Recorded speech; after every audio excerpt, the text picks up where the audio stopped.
La parole est à Monsieur Paul Molac. Merci, Monsieur le Président. Ma question s'adresse à Madame la ministre du Travail. À l'été 2015, le Parlement a voté la loi de nouvelle organisation territoriale de la République, dite loi NOTRe. Dans cette loi avait été inscrite la possibilité d'une expérimentation de la coordination par les régions, sur délégation de l'État, de certains acteurs de l'accompagnement à l'emploi. Nous devons notamment cette avancée au travail mené par notre collègue Monique Iborra. Le Parlement et votre serviteur étions prêts à aller plus loin en régionalisant la gestion de Pôle emploi pour plus d'efficacité. Pour les régions, cette délégation vise à mettre fin à l'émiettement des acteurs de services publics de l'emploi et à créer une chaîne continue entre la compétence emploi et les compétences de développement économique et de formation dont les régions ont déjà la charge. L'efficacité des régions n'est plus à démontrer. Dans le domaine de la formation, avec le plan plus 500 000 formations, l'implication pleine et entière des régions, y compris par le travail de ses fonctionnaires, a donné d'excellents résultats. Par exemple, la région Bretagne a dépassé les prévisions les plus optimistes avec 110% de l'objectif atteint. Madame la ministre, des retours des régions qui se sont emparées de cette nouvelle compétence, cela porte surtout sur le transfert des crédits de l'État aux régions. Si les régions exercent pour le compte et à la place de l'État de cette coordination, il est donc normal que les fonds qui concernent soient également transférés aux régions. C'est le problème qui se pose aujourd'hui. Sans le transfert de ces crédits, la délégation de compétences voulue par le législateur serait lettre morte et nous priverait d'un moyen efficace pour lutter contre le chômage. Cela contredit par ailleurs la plateforme État-région signée fin mars 2016 avec le Premier ministre Manuel Valls.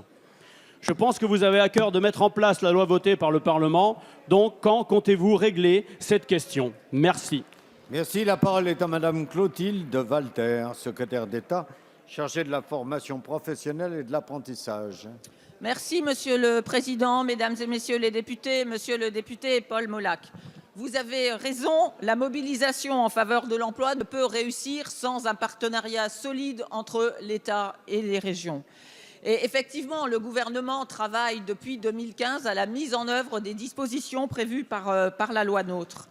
Nous élaborons ensemble une stratégie commune emploi-formation. Et dans ce cadre, effectivement, nous souhaitons et nous procédons avec une grande souplesse dans la mesure où le quadripartisme est respecté, c'est-à-dire à partir du moment où l'État, les régions, mais aussi les partenaires sociaux sont pleinement associés à la mise en œuvre de ces dispositifs.